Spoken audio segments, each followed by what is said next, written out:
Hi friends, നമുക്കിന്ന് എളുപ്പത്തിനും വളരെ tasty ആയിട്ടും ഈസി ആയിട്ടും ചെയ്യാൻ പറ്റുന്ന ഒരു ഫിഷ് ഫ്രൈ റെസിപ്പി കണ്ടാലോ. നമ്മുടെ വീട്ടിൽ തന്നെയുള്ള ഈസി ആയിട്ടുള്ള ചേരുവകൾ വെച്ചിട്ടാണ് ഞാൻ ഇന്നത്തെ ഈ ഫിഷ് ഫ്രൈ റെസിപ്പി കാണിക്കുന്നത്. ഒരു പച്ചമുളക്, കുറച്ച് വെളുത്തുള്ളി, കുറച്ച് ഇഞ്ചി, അതുപോലെ കുറച്ച് ചെറിയ ഉള്ളി പറഞ്ഞാൽ ചെറിയ ഉള്ളി കൂടുന്നതിനനുസരിച്ച് നമുക്ക് അതിൻ്റെ ടേസ്റ്റ് കൂടും. പിന്നെ ഞാനിവിടെ കാശ്മീരി മുളക് പൊടിയാണ് ഉപയോഗിക്കുന്നത്. എന്താണെന്ന് വെച്ചാൽ നമ്മൾ ഓൾറെഡി ഇതിൽ പച്ചമുളക്, ഇഞ്ചിയും ചെറിയ ഉള്ളിയും അതുപോലെ മറ്റു പൊടികളൊക്കെ ചേർക്കുമ്പോൾ എരിവ് കൂടും. പിന്നെ ഞങ്ങൾ ഓട്ടോമാറ്റിക്കലി ഇവിടെ ആരും എരിവ് കൂട്ടാത്തത് കൊണ്ടാണ് കാശ്മീരി മുളക് പൊടി യൂസ് ചെയ്തത്. ഉപ്പ്, മഞ്ഞൾപ്പൊടി വളരെ കുറച്ച് മാത്രമാണ് ഇവിടെ മല്ലിപ്പൊടി ഞാൻ ഉപയോഗിച്ചിട്ടുള്ളൂ. പിന്നെ ഒരു രുചിക്ക് വേണ്ടിയിട്ട് കുറച്ച് ഗരം മസാല, പിന്നെ നമ്മുടെ വലിയ ജീരകം, അത് നമ്മളെ മീൻ വറക്കണേൽക്കും ഇതുപോലെ വലിയ ജീരകം ചേർത്താൽ നല്ല മണം കിട്ടും. പിന്നെ നമ്മൾ സാധാ ചേർക്കാനുള്ള കറിവേപ്പില, പിന്നെ നമ്മുടെ മസാലയ്ക്ക് തിക്കും ടേസ്റ്റും ആ മസാലയുടെ ടേസ്റ്റ് നന്നായി കിട്ടാൻ വേണ്ടിയിട്ട് ഒരു സ്പൂണ് തേങ്ങ മാത്രമാണ് ചേർത്തിട്ടുള്ളത്.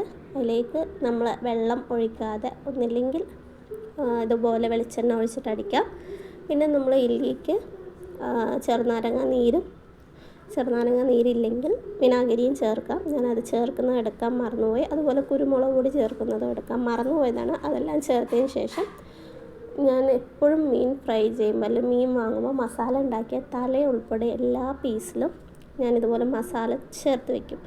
അതെന്തിനാണെന്ന് വെച്ച് പറഞ്ഞാൽ അങ്ങനെ തേക്കുമ്പോൾ നമുക്ക് ആ മീനിലെ തലയൊക്കെ എടുത്ത് നമ്മൾ കറി വയ്ക്കുമ്പോഴും തലയും പാലൊക്കെ എടുത്ത് കറി വയ്ക്കുമ്പോൾ അതിലേക്ക് പ്രത്യേകം ഉപ്പും മുളകും പിടിച്ചില്ല എന്നുള്ളൊരു പ്രശ്നം ഉണ്ടാവില്ല. ഓൾറെഡി നമ്മളത് മസാല തേച്ച് ഫ്രിഡ്ജിൽ വയ്ക്കുമ്പോൾ തന്നെ അതിൽ നന്നായി മസാല പിടിച്ചിരിക്കും. അങ്ങനെ കുറച്ച് നേരം വെച്ചതിന് ശേഷം മാത്രമാണ് നമ്മൾ എന്ത് ചെയ്യുന്നത്, ഈ മീൻ വറുത്തെടുക്കാൻ പോകുന്നത്. ഒരു ചട്ടി വെച്ച് എണ്ണ നല്ല ചൂടായതിന് ശേഷം മീൻ ചട്ടിയിൽ ഒട്ടിപ്പിടിക്കാതിരിക്കാൻ വേണ്ടിയിട്ടാണ് ഇങ്ങനെ കറിവേപ്പില ഇടുന്നത്.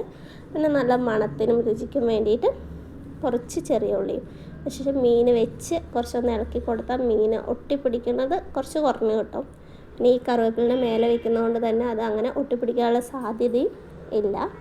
പിന്നെ നമ്മുടെ ആവശ്യത്തിനുള്ള മീൻ ഞാനെപ്പോഴും മീനായാലും ഇറച്ചിയായാലും മൂടി വെച്ച് മാത്രമേ വറുത്തെടുക്കാറുള്ളൂ. എന്തുകൊണ്ടാണെന്ന് ചോദിച്ചാൽ അത് ചുറ്റൂടുള്ള ഭാഗത്തൊക്കെ എണ്ണ തെറിക്കാതിരിക്കാൻ വേണ്ടിയിട്ടാണ് ഞാനങ്ങനെ ചെയ്യുന്നത്.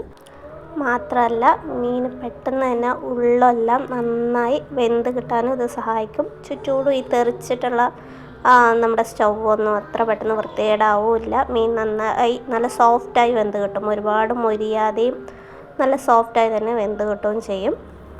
ചിലർക്ക് മീൻ നല്ല മൊരിഞ്ഞിട്ടായിരിക്കും ഇഷ്ടം. എങ്ങനെയായാലും ഇങ്ങനെ ചെയ്തെടുക്കുമ്പോൾ മീൻ നന്നായി വെന്ത് കിട്ടാനും നല്ല ടേസ്റ്റും ഉണ്ടാവും. നിങ്ങൾക്ക് ഈ വീഡിയോ ഇഷ്ടമാവുകയാണെന്ന് പറഞ്ഞാൽ നിങ്ങൾ ലൈക്ക് ചെയ്യുക, സബ്സ്ക്രൈബ് ചെയ്യുക. വീണ്ടും പുതിയൊരു വീഡിയോ ആയി വരുന്നത് വരെ ഓക്കെ, ബൈ.